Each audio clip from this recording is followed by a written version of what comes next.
The magic you were searching for was never somewhere else. It has always been within you. I was thinking about this last week because I had one of those nights where I was lying awake at 2 a.m., just staring at the ceiling.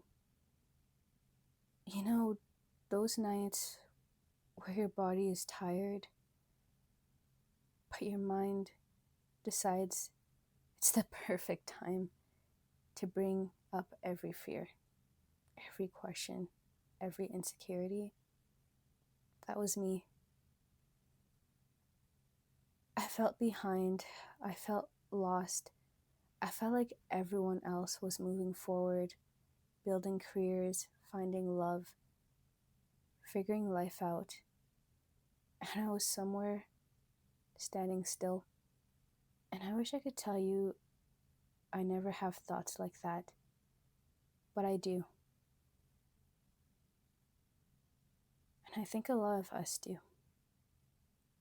When life feels like it's falling apart, I think our first instinct is to try to fix everything at once.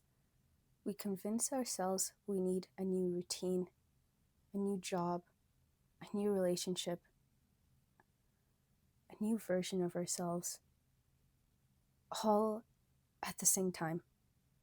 But what if the first step is not rebuilding your entire life? What if the first step is rebuilding your relationship with yourself? For me, it did not happen through one traumatic breakthrough.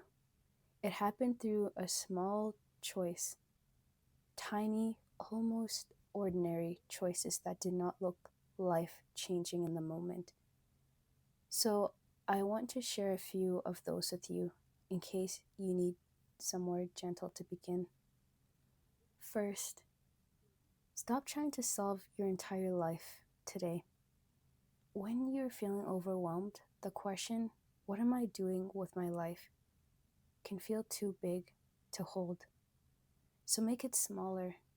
Ask yourself, what is one thing I can do today that my future self will thank me for? Healing is not built by solving everything. It's built by taking the next step. Second, go back to the basics. Make your bed, open the blinds, drink water, clean your room, take a shower, make breakfast.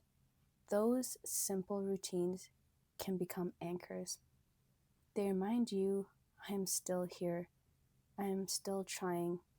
I have not given up on myself. Third, write down what is weighing on you. Open a notebook or even your notes app on your phone. Whatever feels easy. Write the fears, write the questions, write the hope. You do not have to make it beautiful. You just have to let it out. Even if all you write is, today was hard, that is enough. Fourth, move your body. Sometimes a walk, a stretch, or a little fresh air reminds you that you are alive, present, and capable of moving forward. Fifth, stop comparing your timeline. You're not behind just because your life does not look like someone else's. You're living a life no one else has lived before. The flower that blooms in spring does not compete with the one that blooms in autumn. They're both right on time. Maybe you are too. And sixth,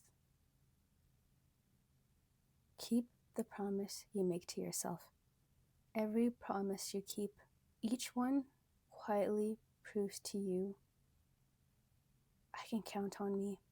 And listen, none of this means your problems disappear overnight, but sometimes the smallest choices create the biggest shift. And since I've been implementing these into my day-to-day life, I have laughed more, I have smiled more, I have been sleeping better. I've stopped carrying the pressure of needing to have everything figured out. Healing can happen so quietly that you almost miss it. So if life feels heavy right now, I don't want you to pressure yourself to have every answer. I just want you to ask yourself one gentle question. What is one small thing I can do for myself today? Then do that.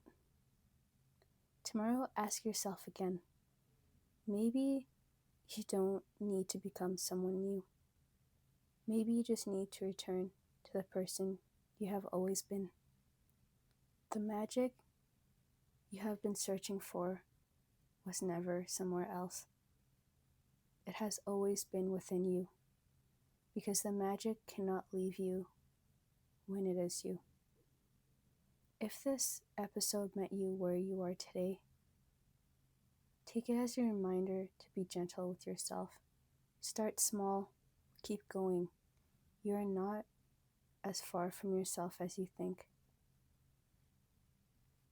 And if this video resonated with you, please like, comment, subscribe, and until next time, come back home to yourself with love. A letter to you.